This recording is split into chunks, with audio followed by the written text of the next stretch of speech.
Muito obrigado, Sr. Deputado. Portanto, registro com satisfação que as três prioridades são coincidentes com as prioridades do Governo.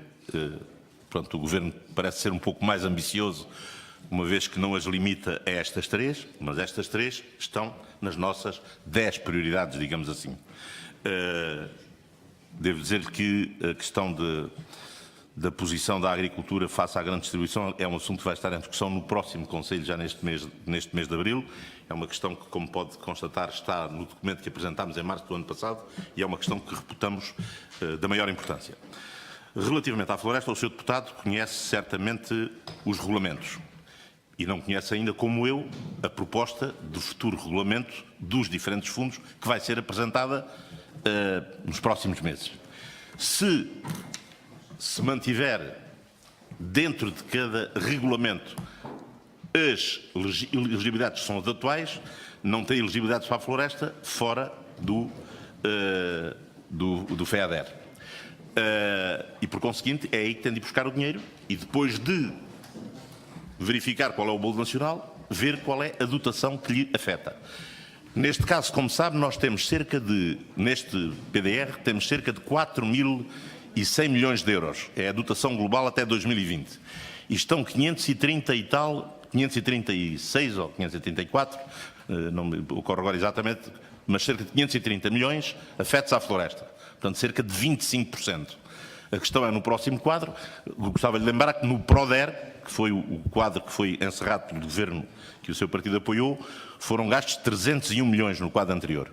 Eu tive a oportunidade de dizer ontem aqui no Parlamento que nós neste momento já temos aprovados e contratados no pacote florestal 314 milhões. Portanto, já temos mais cerca de 13 milhões a mais nestes 3 anos do que todos aqueles que foram aprovados nos 7 anos precedentes.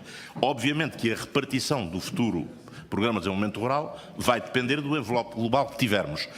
E obviamente que se houver elegibilidades para a floresta noutros fundos que não o FEADER, não deixaremos de aproveitar essa oportunidade. Mas até mais do que o envelope financeiro global, é muito importante na negociação qual o tipo de elegibilidades que vamos ter para a floresta. Porque quase tão importante como os meios financeiros é nós podermos utilizar esses meios financeiros da forma que nos é mais adequada. E como sabe, neste momento, na floresta, existem muitíssimos constrangimentos. Há uma quantidade de despesas que gostaríamos de poder fazer e não podemos, porque somos obrigados a fazer aquelas que a regulamentação permite. Portanto, enquanto Ministro da Agricultura, uma vez que a questão do financiamento global é uma questão, enfim, em que eu não participarei, tenho muita pena, mas não está na esfera das minhas atribuições. Mas, obviamente, que na repartição das verbas que vieram a ser alocadas à agricultura, que não deixará de ser discutida convosco e com o Parlamento em particular. Portanto, eu penso que a questão da reafetação das verbas e a preparação do próximo quadro de repartição deve ser tão consensualizado quanto possível e aí veremos se o peso de 25% atual é pouco, é muito. Naturalmente que, se ele estiver contido no Programa de Desenvolvimento Rural, para aumentar num lado tem de baixar no outro. Essa, digamos, é a dificuldade inerente.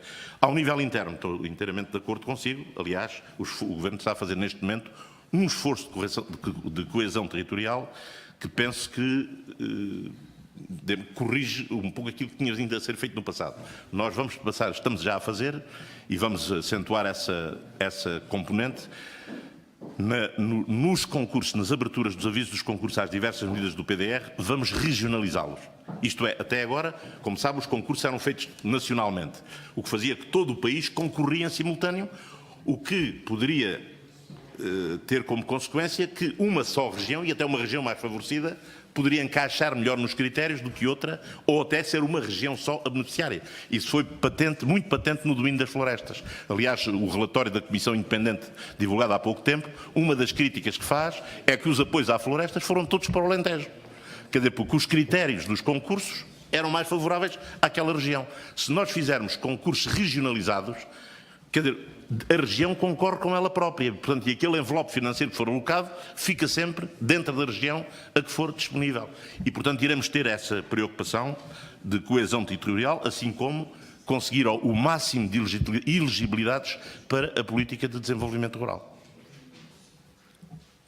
Só desculpa que eu esqueci-me de referir uma questão. O Sr. Deputado Lima Costa há pouco fez uma referência que eu me teria comprometido com um determinado objetivo quantificado e preciso neste momento. Sr. Deputado, as posições do Governo português, eu acabei de distribuir um documento, estão aqui, e como deve calcular, seria absolutamente impensável que no momento em que não há sequer proposta regulamentar da União Europeia, eu estar a estabelecer metas quantificadas como qual é o pagamento por hectare que eu desejaria. Obviamente eu desejaria o máximo possível, que me dera ter os 550 hectares da Bélgica, era o que eu gostaria. Obviamente que ao defender um mecanismo de convergência, iremos procurar uma fórmula que seja tão boa para Portugal quanto possível. Não é? A questão a que fez referência, que foi na imprensa, é que em Bruxelas um jornalista perguntou-me quanto é que eu gostaria.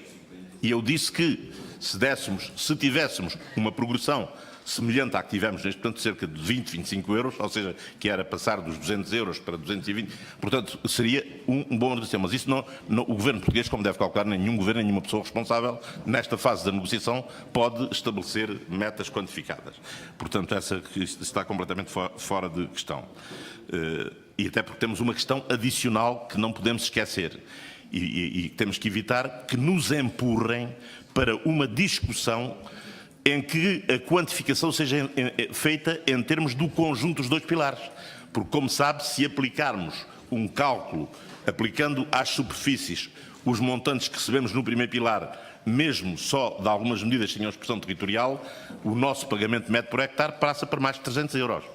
E, portanto, temos de ter algum cuidado, porque o peso que temos no segundo pilar, traduzido esse apoio nas superfícies, nos coloca numa posição muito acima da média europeia. Portanto, temos de ter algum cuidado nesse tipo de discussão, ainda que nos interesse negocialmente tratar separadamente na negociação cada um dos pilares, o que não sei se vai ser conseguido.